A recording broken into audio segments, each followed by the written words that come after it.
Noam Chomsky is a man for whom few of our listeners need an introduction. And in any case, doing a full introduction of one of the most influential writers and thinkers and social critics of the last 100 years would take most of our limited time together.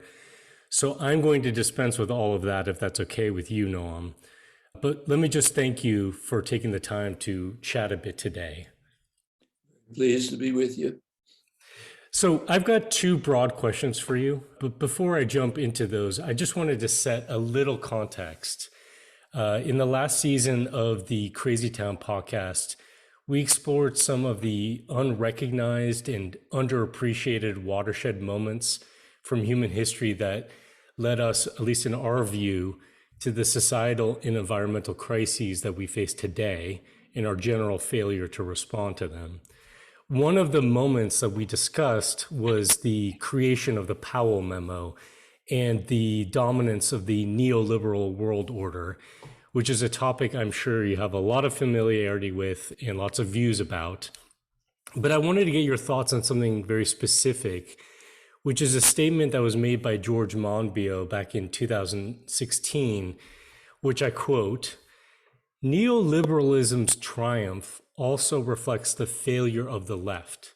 When laissez-faire economics led to catastrophe in 1929, Keynes devised a comprehensive economic theory to replace it. When Keynesian demand management hit the buffers in the 70s, there was an alternative ready, and that was neoliberalism. But when neoliberalism fell apart in 2008, there was nothing. This is why the zombie walks. The left and center have produced no new general framework of economic thought for 80 years, end quote." Monbiot goes on to argue that a return to Keynesian economics wouldn't work in any case for the realities that we face today, most especially the climate crisis. So Noam, I just wanted to start by asking if you agree with Monbiot's critique of the so-called left. And if so, why do you believe there's been a failure to put forward any viable alternatives to neoliberalism or free market economics? I have a somewhat different view of the matter, both about the deeper questions of the nature and history of neoliberalism, which I think are misunderstood, but also about the specific question of a left alternative. I think there are pretty substantial left alternatives.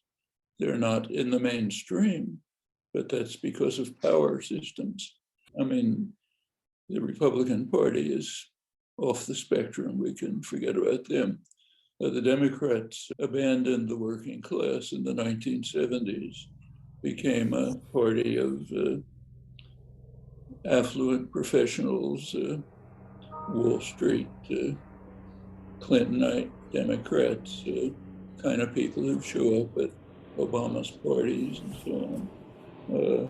So they're basically not an opposition party, except that in part they are the Sanders movement.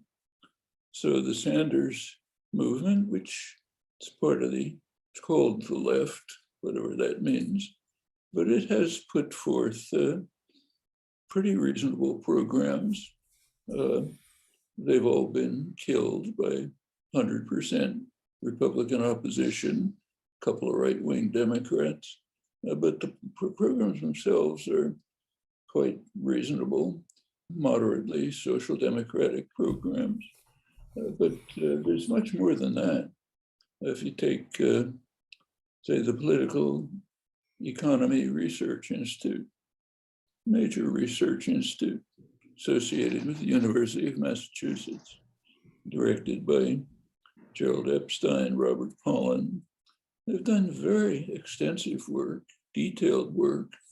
It's called kind of neo-Keynesian, heterodox neo-Keynesian, but it's part of a much larger movement. They have fine staff, Nancy Fulbright, Jayati Ghosh, Dan Ellsberg, who remember is an economist by background. Quite substantial work on ways to deal with the current crisis, and specifically on climate change.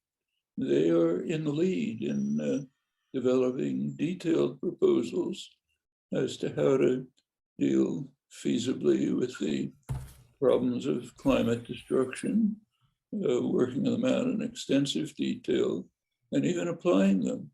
So Pollan's work with West Virginia miners, for example, Ohio mining groups, has led them to take pretty significant stands.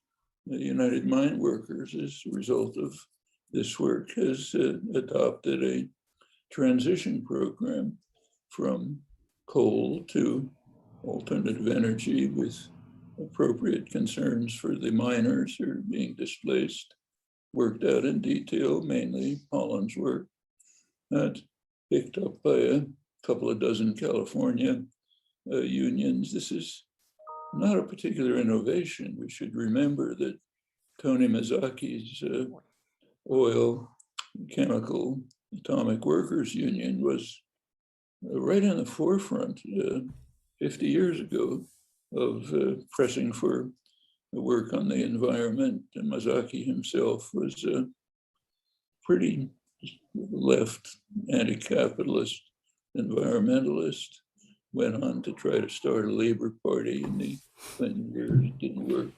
Well, all of this is there. It's not that there's no alternatives. Sensible alternatives, worked out in extensive detail, applied in practice with some success, and in particular focused on the climate. That's the lead in the studies of climate change. There's no work that I know of comparable to Bob Pollan's on this. A lot of it's reviewed in a joint book of ours, but mainly his work. So there's things there. As of course, you're not going to read them in the headlines of the newspapers. You're not going to, they won't be in, they are actually discussed in Congress, but marginalized. So for example, Alexandria Ocasio-Cortez and Ed Markey have a resolution in the Senate, Congress, both House and Senate, which didn't reach legislation because there's too much opposition, but it's there, and it's the basic outline of a quite sensible climate program that the government could adopt and would deal with the essential issues and would be a way to mitigate the crisis and move on forward. So the things are there. What it takes is a large-scale popular pressure to turn them into real implementation. I should also say that neoliberal isn't what's discussed. The crisis of neoliberalism, its collapse, was not in 2008. It was in 1982. That's when neoliberalism collapsed. When in Chile, when the Pinochet government came into power, pushed into power by the United States, vicious, brutal dictatorship, it immediately opened the doors to the top neoliberal economists. They all flooded in there to run the economy. It was perfect for them. It was a vicious, fascist dictatorship. There was no dissent. Nobody could say anything about it, or they, get tossed into a torture chamber. So that was fine. They had free run to run the economy. During the Allende years, there had been great pressures on the economy to try to undermine and destroy it. The United States, of course, and the international institutions that it controlled. But they all flooded back in as soon as the dictatorship came. Plenty of investment. They were sensible enough. The so-called Chicago boys, students of Friedman and others, came to run the economy with all the fine neoliberal principles, perfect experimental conditions. They were smart enough not to privatize the main source of income for the economy. The Codelco, the world's largest copper producer, which had been nationalized, That was very efficient. That was bringing in most of the funding for the economy. So they left that in place. Perfect. What could go wrong? Within about 5 years, they'd crashed the economy. Literally, it was more of the economy was taken over by the state than under Allende. Economists who had their heads screwed on, used to call it the Chicago Road to Socialism. After that, they turned it back to the traditional rulers and they sort of ran an economy. So that's when neoliberalism crashed. Well, they didn't care. In fact, notice the fact that the neoliberals love the dictatorship is nothing new. They're all in favor of state violence. Their guru, Ludwig von Mises, back in the 1920s, was a strong supporter of Mussolini, said Mussolini's fascism had saved civilization by crushing workers, the labor movement, by destroying Austrian social democracy, of course, Italy too, and saved civilization. Well, after the collapse in Chile, they moved on to bigger things. By then it was 1982, that's Reagan. So they moved on to try to, let's take over the world, under the Reaganite neoliberal programs. Well, were they a success? Depends who you ask. So there's a good measure of their success, actually, studied by the Rand Corporation a couple of months ago, which tried to calculate what they call transfer of wealth from the lower 90% middle class, working class, to the very top 1% over the 40 years of neoliberalism. Now, their estimate is close to $50 trillion. So that's a success. If you're on the very top, it's a wonderful success. If you're the rest of the population, it's a catastrophe. The real male wages are probably lower than they were in 1979. So let's tell the truth about neoliberalism. It's class war. Furthermore, the talk about the market is mostly a joke. It's the market for the poor and the working class. It's massive state intervention for the rich and powerful. Bob Pollan and Jerry Epstein have a study on this, which they call the bailout economy. It's starting with Reagan, start with deregulation. First of all, there's enormous growth of the financial institutions. They immediately start crashing. You deregulate them, you get crashes. Started right away with Reagan, went through he left with a major collapse of the housing industry, huge crisis, all bailed out, each one worse than the last. And it went on until 2008, the worst of them all, where you had to have a huge government intervention.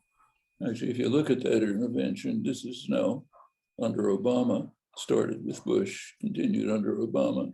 Congress passed legislation, TARP legislation, to overcome the serious crisis. It was almost at the level of the Great Recession.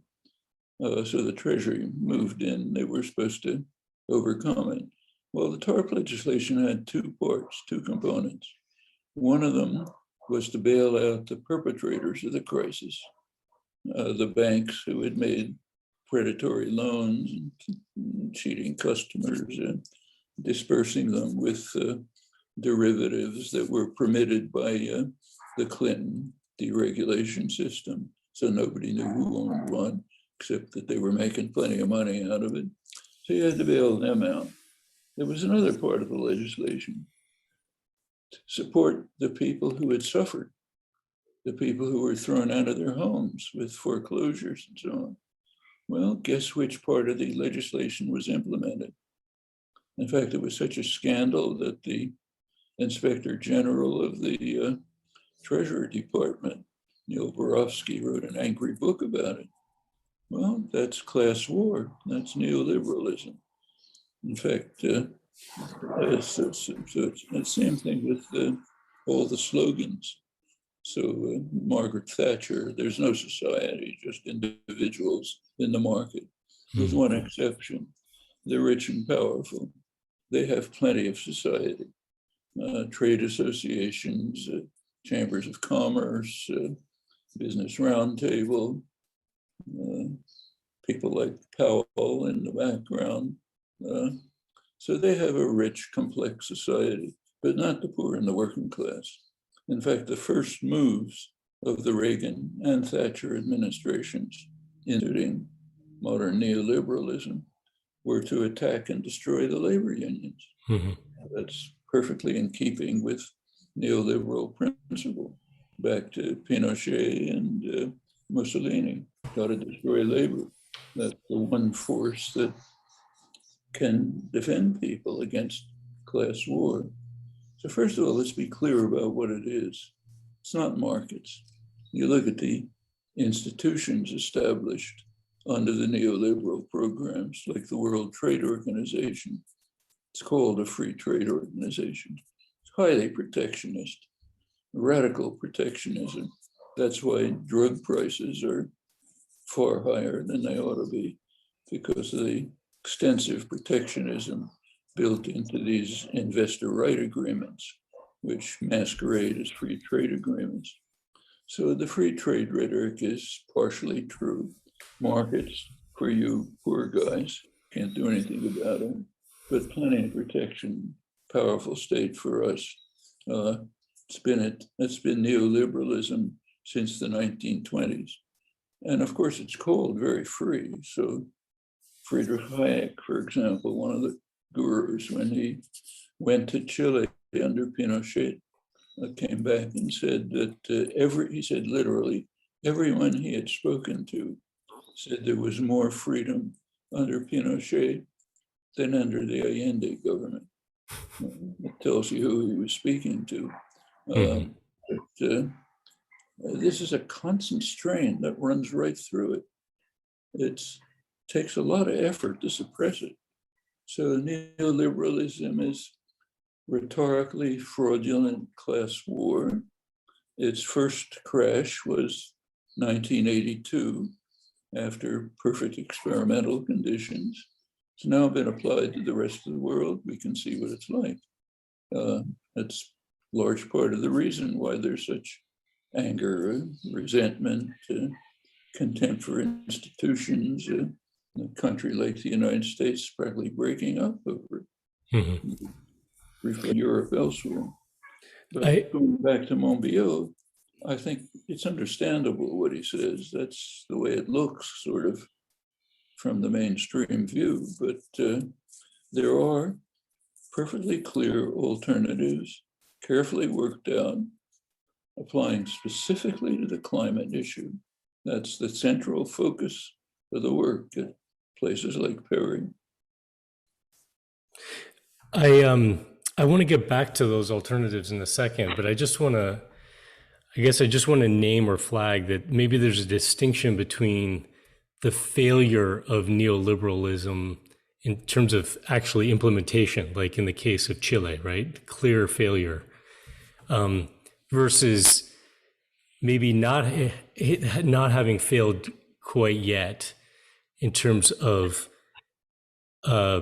rhetoric and influence over institutions and kind of collective narrative and worldview beliefs around free markets and all of that, right? And I would actually probably even disagree with Monbiot that neoliberalism failed, in the Great Recession, because over the last decade plus, it's not like it has gone away, right? In terms of its hold over the halls of power and policy.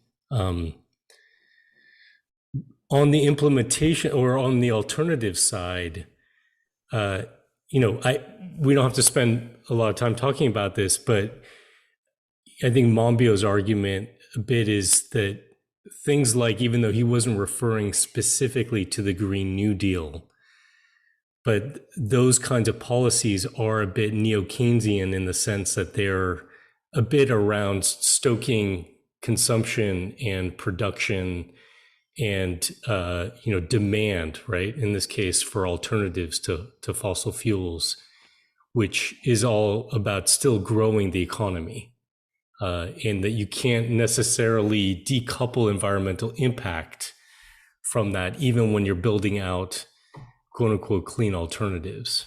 Well, this is a little. Let's look at it more carefully. Okay. So let's take transportation, a major contributor to pollution and environmental destruction. Well, people aren't going to stay at home, okay? So there's got to be transportation. The question is, what kind will it be? Will it be sitting alone in a SUV in a traffic jam? Or will it be efficient mass transportation? That's basically the choice. Well, if you have efficient mass transportation, that's growth. It's the growth of a mass transportation system which reduces, which deals with the climate crisis by eliminating, not totally eliminating, can't do that, but by sharply reducing one of the main sources of uses of energy that are destroying the environment. Suppose you build, like I live in Arizona, sun's shining all the time. When we moved in, we put up solar panels. Now you look around the neighborhood, there's no solar panels. That's liberal nonsense. So we don't pay anything for electricity. The neighbors complain about $1,000 bills every month, but you can't put up solar panels.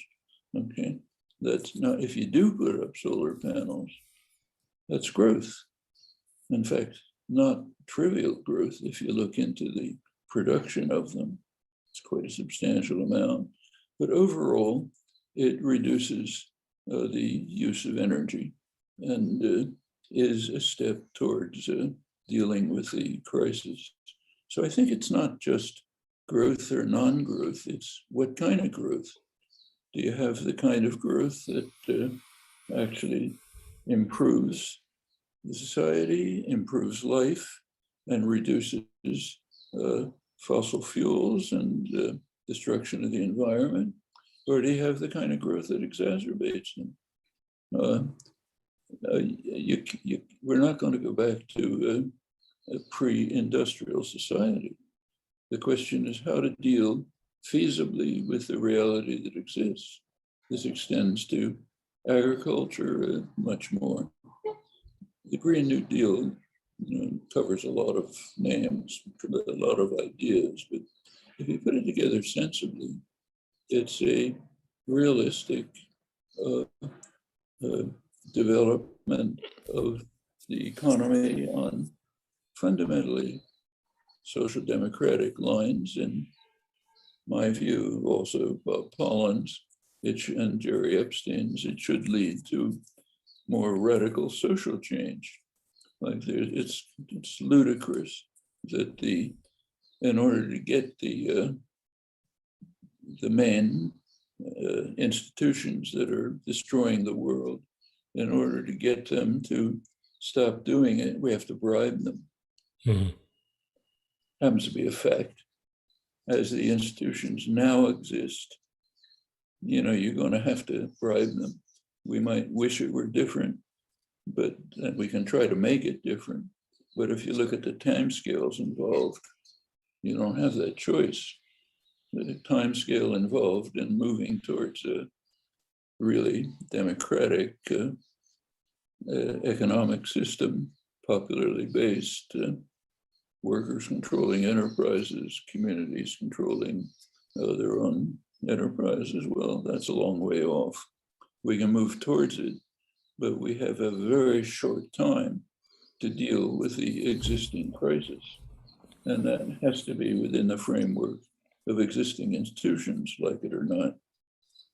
But there are feasible means, like Pollan's estimates are maybe 2 to 3% of GDP, a fraction of what's spent in bailing out the financial institutions, even from the COVID crisis, let alone 2008. And there are plenty of other things that could be done if there's popular support for it. Like take 2009 again, after the Great Recession, near Great Recession. Obama basically nationalized the automobile industry. The government pretty much bought it out. Well, there were a couple of choices. One choice was return it to the former owners, maybe some new faces, but in class terms, the former owners, and have them return to what they were doing, namely produce more traffic jams. That's what was done. There was an alternative. You could have turned it over to the workers, communities, have them produce what's needed, like efficient mass transportation. It was pretty close to that. If there had been a popular movement supporting it, could have happened. Well, these things are not utopian. They're within grasp. In fact, right now, for example, again, Bob Pollan, done most of the work on this, has pointed out that the government could buy up the entire fossil fuel industry and turn it to sustainable energy at a cost less than what the Treasury Department poured out to save the financial institutions after the COVID crisis. This is not far out utopianism. It's very well within reach. Well, a lack of ideas. So putting aside, questions and debates about specific alternatives for a second, I mean, you said that those have existed. You sort of disagree with Monbiot's characterization of that, in that it really does come down to power and influence, right? And organizing. So I am curious about what your personal experience has been seeing this entire process unfold from, in a sense, the implementation of Keynesian economics all the way through sort of the Reagan era, to today. The lack of those alternatives gaining any real momentum. I'm curious about what your experience of that process has been, but I'm also curious to hear from you. You said these are not utopian. So, for example, nationalizing the fossil fuel sector, right, the energy sector, is not utopian. But how do we actually do that, considering where we are politically and culturally in this country at this point, especially as things may get more fractured than they even have been to this point? Well, first of all, I should make it clear that I'm not a big fan of nationalization. I think there's a much better answer. That is, turn the fossil fuel industry over to its workforce. And in fact, that's actually what is pretty close to happening. Take, say, West Virginia again, under the coal industry. The proposals that Pollan was working out with the mine workers, in fact, were to transfer control of the coal industry over to them. Let them run the industry, close up the mines, move to develop sustainable alternatives, of course, with some federal support, though not huge, kind of considering the expenditures that are used for other things. So it's a kind of mixed story, recognizing that we do live in a state capitalist economy. Can't wish that away, but you can move to dismantle it piece by piece, partially on the ground, partly at the national level. So the reason why these ideas are not front and center is class war. Who holds the levers of power? Okay, they do what they want unless the population is organized to take that power away from them. Because let's go back to my childhood. I grew up during the 30s. Family was working class, mostly unemployed, very hopeful, much poorer than today, but very hopeful because there was militant labor organizing. The labor unions were not only functioning, but functioning effectively. It was a sympathetic administration. They were able to push through very important changes, laid the basis for modern social democracy, battling all the way. Can't go through the details, but the labor unions were more than just sit-down strikes in the steel factories. It was also a culture, a life. My aunts, who were garment workers, unemployed garment workers, were in the Ladies International Garment Workers Union, ILGU. That meant cultural activities, social activities, a week in the Catskills, you know, it was a whole life, not just political activity. Well, that's been very carefully destroyed. The business world is on a crusade constantly to destroy it, understandably. The business world are Marxists. They are vulgar Marxists, fighting a vicious class war without a stop, values inverted, but basically Marxists. And they don't stop for a minute. You go back to the Powell Memorandum, change a couple of words, and it's the little red book. You know, literally. They are class conscious. They know what they're doing. He says straight out, he says, look, we have the power. We own the country. We can force through what we want. We don't have to let these people peck away at our power. It's basically the Powell Memorandum. And the question is the other side going to give up? Well, at the political level, the Democratic Party partially, is a business party, of course, but it did partially reflect working class interests. That ended by the 70s. The last gasp was the Humphrey Hawkins full employment bill, 1978. Carter, who was pretty anti-labor, he didn't veto it, but he watered it down so it had no effect. It's just supposed to be voluntary. It's about the last gasp of the Democratic Party as far as the working class was concerned.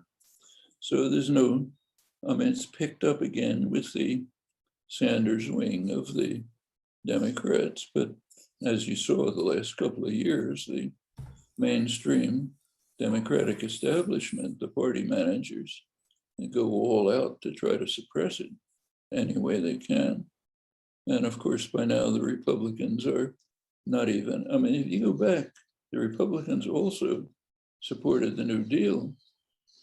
Eisenhower, who was the last honest conservative in the country, he strongly supported the New Deal. You read his speeches today, they go way beyond Sanders. Anybody who doesn't support the New Deal doesn't belong in our political system. Anyone who tries to deprive workers of their rights, just we don't hear from them. It's a small marginal group of crazies. That's Eisenhower. But the neoliberal takeover has been ideological conquest along with very effective class war. To go back to that $50 trillion figure, it's not small change. Do you feel hope or a sense of possibility with what we're seeing with unionization efforts? these days? I mean, where are you in terms of your sense of possibility? Well, it's very interesting. There is a small growth of labor activism. A lot of it is outside the union movement. So you take a look at the strike the teachers movement, for example, in red states like Arizona, where I live. The teachers have been working very effectively to try to counter the destruction of public education. Remember that Arizona is an interesting state. It's the test case for the right-wing assault, going back to Friedman and others, to try to destroy the public education system. In fact, it's gone pretty far here. State legislature just passed laws which basically offer people money to leave the public education system. You get a voucher of $7,000 if you leave public education and do something else with it, whatever it may be. Meanwhile, the education system is defunded. It's very well understood by the right that if you want to destroy a public institution, first defund it so it doesn't function. Then people get angry at it and you say, okay, let's privatize, and you make it worse over and over. So by now, Arizona, which is not a poor state, has the second lowest expenditures for public education in the country, right after Mississippi. Well, the teachers union is fighting against that. It's not a union, the teachers are fighting against that. And they're getting a lot of public support. There are mass demonstrations, and the legislature calling not only for improvement in wages, wages are much too low, but also improvement of education. They don't have to teach 40 kids in a third grade class. Let's have a reasonable class size. Let's have special education. Let's have cultural art activities, sports, and so on. Let's have a nurse on the premises. We're fighting for that. Plenty of support. When a referendum comes up, government overwhelmingly supports more aid to public education. The legislature run by the right-wing Republicans kills it. And they're getting a lot of public support. Drive around Tucson, where I live. There are signs on people's houses saying, support the teachers and so on. So there's a struggle, a lot of it outside the union movement.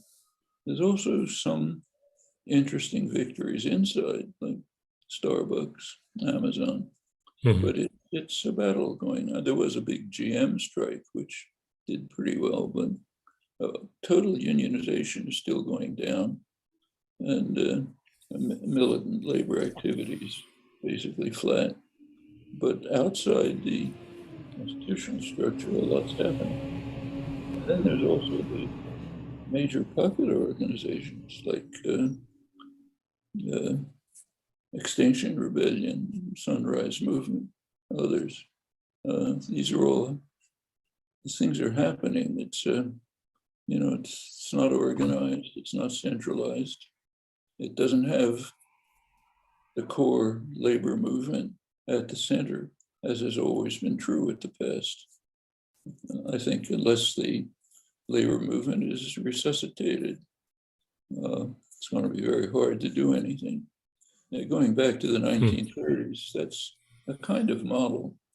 The 1920s, the labor movement had been almost totally destroyed, been wiped out by Woodrow Wilson's repressive measures. There was almost nothing left of it. 30s began to reconstitute. CIO organizing, militant actions, as I said, a sympathetic administration. Did that take a crisis, an economic crisis, for that to happen, for that? It was a terrible economic crisis. Also, there was a fundamental difference. That's before at that point, the US was a essentially industrial economy, had a solid industrial economy, and that's where the organizing took place. Mm-hmm. The major industries were at the center of it. Well, that was destroyed by neoliberalism, which perfectly consciously deindustrialized the country. Now, this is mostly Clinton, incidentally, Mm-hmm. picking up from the Republicans. The point of NAFTA and trade organization and so on was deindustrialize the country in the interests of the private owners, more class war. So now the industry is still there, but nothing like what it was in the 30s, core of the economy. Mm-hmm. It's become a service, financialized economy substantially, strongly supported by state intervention. Couldn't survive otherwise. Yeah. So what would you say to listeners if this is, I mean, you talk about the labor movement being at the heart of, at least in the past, always being at the heart of, positive, progressive change.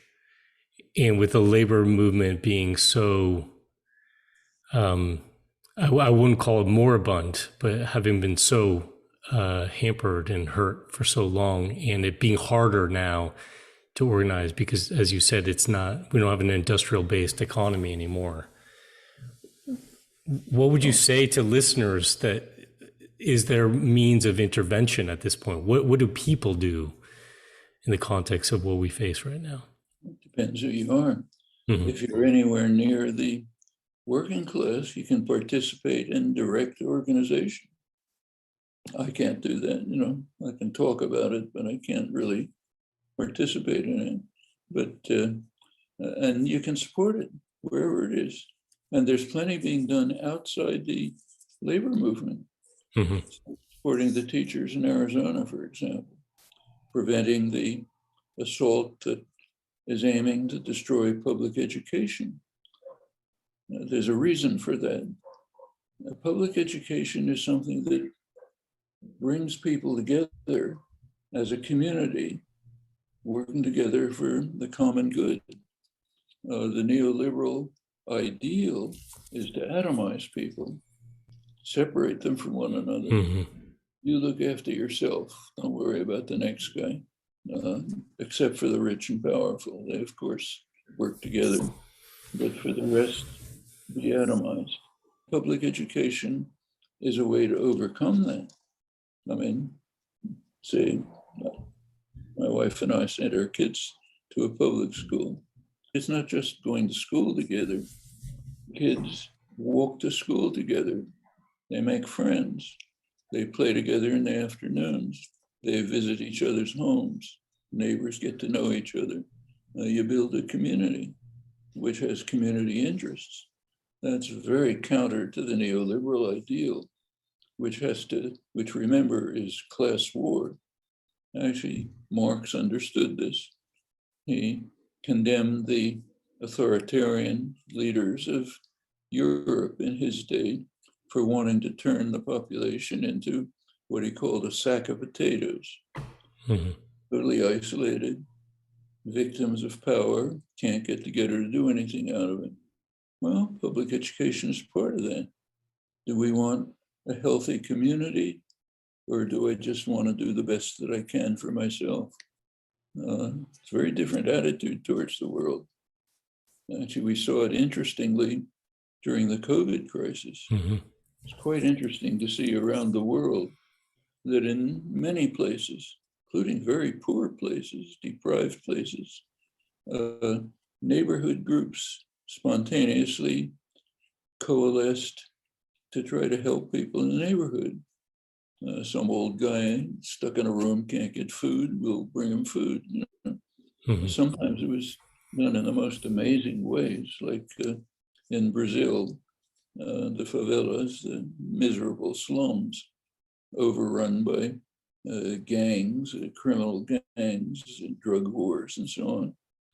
The criminal gangs organized in the favelas.